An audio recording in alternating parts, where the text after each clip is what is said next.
Hi అండి, welcome back to రియాస్ kitchen. ఈరోజు మన రెసిపీ దోర కాకరకాయ ఫ్రై అండి. ఈ ఫ్రై కోసం ముందుగా ఇలా కాకరకాయలు తీసుకోవాలి. ఇవి లేతగుంటే గింజలు ఏర్పడకుండా ఉంటే ఫ్రై చాలా బాగా కుదురుతుందండి.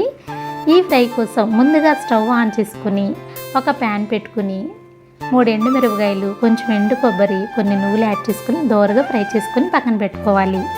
ఇప్పుడు స్టవ్ మీద మరొక ప్యాన్ పెట్టుకుని స్టవ్ ఆన్ చేసుకుని ఫ్రైకి సరిపడా ఆయిల్ యాడ్ చేసుకోవాలి. ఆయిల్ హీట్ అయిన తర్వాత కట్ చేసిన చిల్లీస్ యాడ్ చేసుకుని దోరగా ఫ్రై చేసుకోవాలి. ఇవి కాస్త కలర్ మారిన తర్వాత ఆనియన్ యాడ్ చేసుకోవాలండి. 1 నిమిషం పాటు కలుపుకుంటూ కొంచెం దోరగా వచ్చేంత వరకు ఫ్రై చేసుకోవాలి.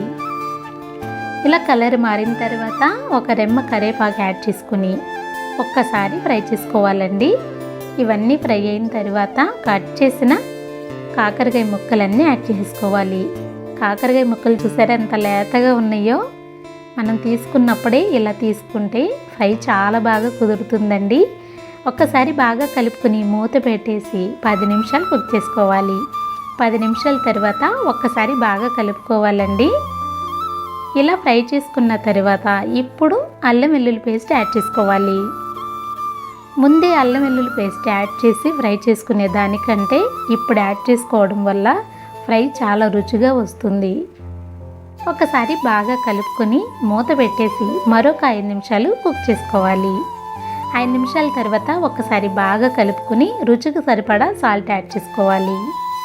సాల్ట్ కరిగేంత వరకు ఇలా కలుపుకుంటూ ఫ్రై చేసుకోవాలండి. ఇలా ఫ్రై అయిన తర్వాత ఇప్పుడు కారం యాడ్ చేసుకోవాలి. ఈ కారంలోనే పసుపు, ధనియాల పౌడర్ ఉన్నాయండి. ఇది ఇంట్లో పట్టించిన కారం. ఒక్కసారి బాగా కలుపుకొని ఫ్లేమ్ని సిమ్లో ఉంచుకొని కుక్ చేసుకోవాలి. ఇప్పుడు నువ్వుల పొడి యాడ్ చేసుకోవాలండి. మనం ముందుగా ఫ్రై చేసుకున్నాం కదా, ఆ పొడి 2 టేబుల్ స్పూన్లు యాడ్ చేసుకొని బాగా కలుపుకోవాలి. ఇంకా దింపేసే ముందు కొద్దిగా కసూరి మేతి యాడ్ చేసుకుని ఫ్రై చేసుకోవాలండి. ఇది యాడ్ చేయటం వల్ల దీని ఫ్లేవర్లో ఈ ఫ్రై చాలా బాగుంటుంది. ఒక్కసారి బాగా కలుపుకొని స్టవ్ ఆఫ్ చేసుకోవాలండి. ఇప్పుడు సర్వింగ్ బౌల్లోకి తీసేసుకుందాం. ఈ ఫ్రై చూసారా పొడి పొడిగా ఎంత బాగుందో. ఇలా ఉంటే ఉట్టి ఫ్రైయే తినాలనిపించుద్దండి, అంత బాగుంటుంది. నేనైతే ఈ కాకరకాయ ఫ్రైని ఎక్కువ స్పైసీగా లేకుండా ఇలా చేస్తానండి. ఒక్కసారి మీరు కూడా ఇలా ట్రై చేయండి. టేస్ట్ చాలా బాగుంటుంది. Thank you.